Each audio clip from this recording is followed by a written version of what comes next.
Hello बच्चों। तो अचानक इस तरीके से लाइव आने का मतलब सिर्फ इतना है, सिर्फ ये समझाना है कि पैनिक कंडीशन बहुत हो रही है, क्योंकि 12 और 14 तारीख से एज पर नोटिफिकेशन हम लोग कहाँ पे हैं, यूपीबीटी की साइट पे। अब तक किसी भी तरह का कोई अपडेट यूपीबीटी की साइट पे नहीं आया है और अलग अलग सोर्सेस से हमको ये पता चल रहा है कि डेट हमारी पोस्टपोन होने वाली है। राइट। तो मंडे से कह सकते हो, वेडनेसडे से, मंडे वेडनेसडे से हम लोगों के एग्ज़ाम स्टार्ट होने वाले हैं। उसके बाद भी किसी भी तरीके की कोई अपडेट यहाँ पे नहीं है। राइट। ना सेंटर का अभी तक कुछ पता चला है, ना एडमिट कार्ड का कुछ पता चला है, ना किसी तरह की प्रैक्टिकल डेट्स के बारे में कुछ पता चला है। याद हो तुम लोगों को जब एक नोटिफिकेशन आया था, है ना, जब ये वाला नोटिफिकेशन आया था एग्ज़ाम से रिलेटेड, तो उसमें क्या था कि 12 जून से पेपर होगा, है ना। तब भी मैंने यही कहा था कि ये प्रस्तावित डेट है। सब लोग कह रहे थे 12 जून से हो जाएगा और जिस दिन प्रपोज्ड डेट आई थी उस दिन भी मैंने एक वीडियो बना के समझाया था, प्रपोज्ड का मतलब प्रस्तावित होता है, कंफर्म नहीं होता। राइट। आज वही चीज़ें एग्जैक्टली सही साबित होती हुई नज़र आ रही हैं। मतलब अभी तक क्योंकि प्रस्तावित है और आज भी जो डेट शीट है तुम्हारी वो प्रपोज्ड है, ना कि कंफर्म हुई है। तो पैनिक होने की जरूरत नहीं है, इस डेट को एग्ज़ाम नहीं होगा, यही प्रतीत होता है अब तक। नई डेट जल्दी से जल्दी अनाउंस की जाएंगी, लेकिन इसका ये मतलब बिल्कुल भी नहीं है कि आप अपनी पढ़ाई को बिल्कुल भी लूज़ कर दो। ये अगर अब तक पढ़ाई आपकी अच्छे से चल रही थी या नहीं चल रही थी, जो दोनों कंडीशन है, अगर चल रही थी तो भी तुम्हारे लिए बहुत अच्छा है, एक बार तुमको रिवीजन करने का मौका मिल रहा है।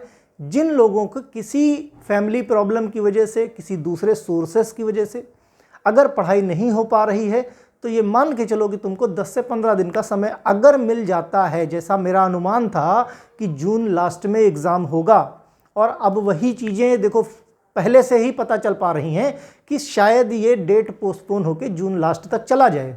अगर ऐसा होता है तो 10 से 15 दिन का समय तुमको मिल जाता है। इस टाइम को गोल्डन टाइम मान के अपनी अच्छे तरीके से तैयारी करो।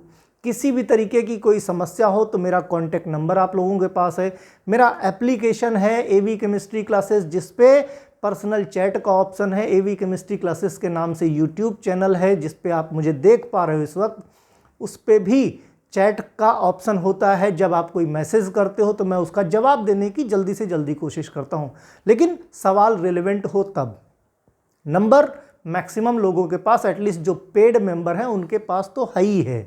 तो इसलिए इस टाइम को गोल्डन आवर्स, मैंने पहले भी समझा रखा है कि जो भी पेपर्स हो चुके हैं जिन यूनिवर्सिटीज़ के, जिन बोर्ड के, वहाँ पे मॉडल पेपर्स का कमाल देखा तुम लोगों ने, टेस्ट सीरीज़ का कमाल देखा तुम लोगों ने, तो सुपर मॉडल पेपर पड़े हुए हैं। अब हमारे पास भी अच्छा समय मिल गया है यूपीबीटी के हिसाब से पेपर बनाने का। जैसे उत्तराखंड की बात की जाए तो 12 से शुरू हो रहे हैं, उनके लिए खास कि सुपर मॉडल पेपर सॉल्व कर लो, तुम्हारे पेपर बेस्ट टू बेस्ट होंगे। राइट। तो किसी तरह की कोई पैनिक क्रिएट करने की किसी को ज़रूरत नहीं है। अपनी तैयारी जिस तरीके से चल रही, भाई मान लिया जो आज एग्ज़ाम होना है अगर एक हफ्ते टल गया तो तुमको अच्छा है ना भाई, 6 सब्जेक्ट 5 सब्जेक्ट तुम्हारे हैं तो एक एक दिन एक सब्जेक्ट को और मिल गया। ये मत सोचो कि बहुत सारा टाइम मिल गया तुमको, एक हफ्ते या 10 दिन मिल गया। हम कहते हैं 10 दिन भी मिल गया तो एक सब्जेक्ट के लिए हार्डली 2 दिन कौन सा तीर मार लोगे जब पूरे 365 दिन में नहीं मार पाए।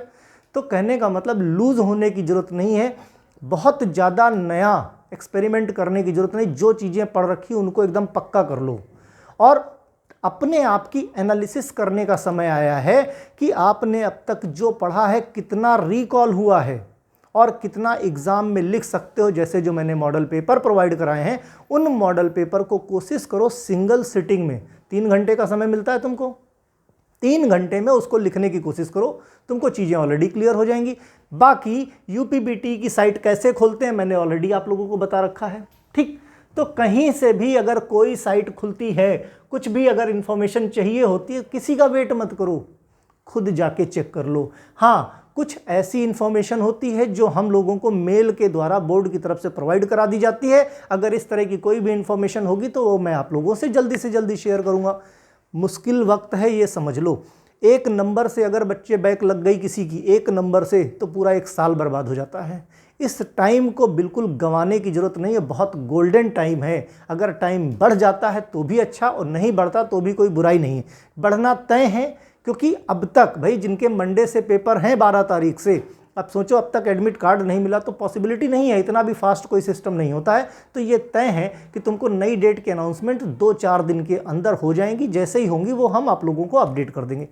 पढ़ते रहो, पढ़ाई में किसी तरह की कोई भी गुंजाइश मत रखो, क्योंकि बहुत, जैसे फर्स्ट ईयर में किसी बच्चे की एक नंबर से बैक लगती, पूरा साल पछताता है कि यार 7 सब्जेक्ट सेकेंड ईयर के हैं, 1 सब्जेक्ट फर्स्ट ईयर का भी पढ़ना है। अगर सेकेंड ईयर में 1 नंबर से बैक लगती है तो साथ वाले सब रजिस्ट्रेशन करा लेते हैं, जाके अपना जॉब करना शुरू कर देते हैं, कहीं गवर्नमेंट जॉब निकली उसके लिए अप्लाई कर देते हैं। जिस बच्चे की 1 नंबर से बैक लगी वो 1 नंबर से परेशान होता रहता है पूरे साल कि काश सर की बात मान ली होती, टेस्ट सीरीज सॉल्व कर ली होती तो मेरे 1 नंबर। टेस्ट सीरीज पर ज़्यादा जोर मैं क्यों देता हूँ, उसके पीछे की वजह सिर्फ और सिर्फ एक है, क्योंकि जो आपके मल्टीपल चॉइस क्वेश्चन है, fill in the blanks, answer in 1 word है, आंसर इन 1 सेंटेंस है, वो सारे क्वेश्चन उस टेस्ट सीरीज से आपके सॉल्व हो सकते हैं। और सबसे ज़्यादा नंबर पिक करने का अगर तरीका कोई है तो वो आपका क्या है, MCQ, क्योंकि वहाँ पे एग्जैक्ट नंबर मिलता, सही तो पूरे नंबर, गलत तो 0 नंबर। सिंपल सा हिसाब किताब है।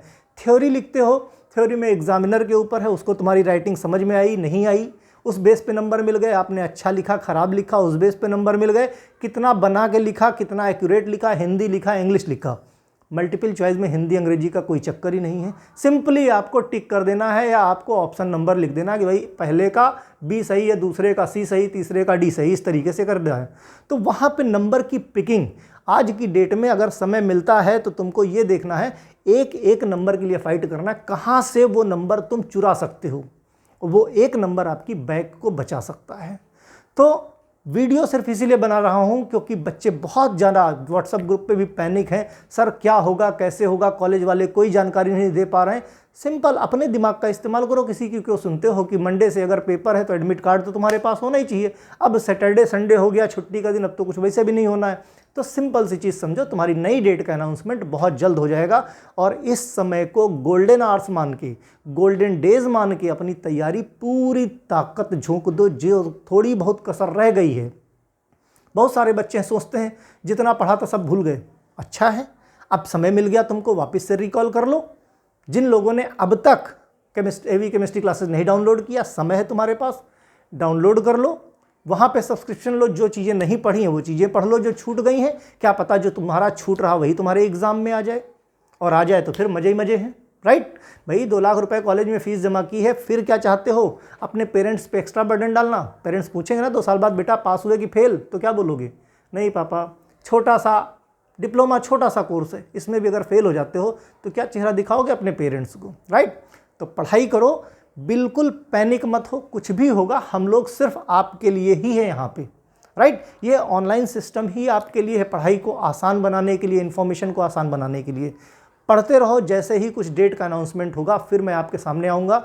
बाकी 8 से 9 के बीच में जो भी लाइव क्लास का अभी तक 9 बजे होती थी, आज शायद 8 से 8:30 के बीच में लाइव क्लास होगी। जो भी होगा नोटिफिकेशन आपके पास मिल जाएगा, जिसमें हम MCQ की तैयारी और इंपॉर्टेंट क्वेश्चंस का डिस्कशन करेंगे। किसी तरह की कोई समस्या हो तो नीचे कमेंट करके आप उनके जवाब मुझसे जान सकते हो। ओके, चलो ऑल द बेस्ट, पढ़ते रहो, बाय।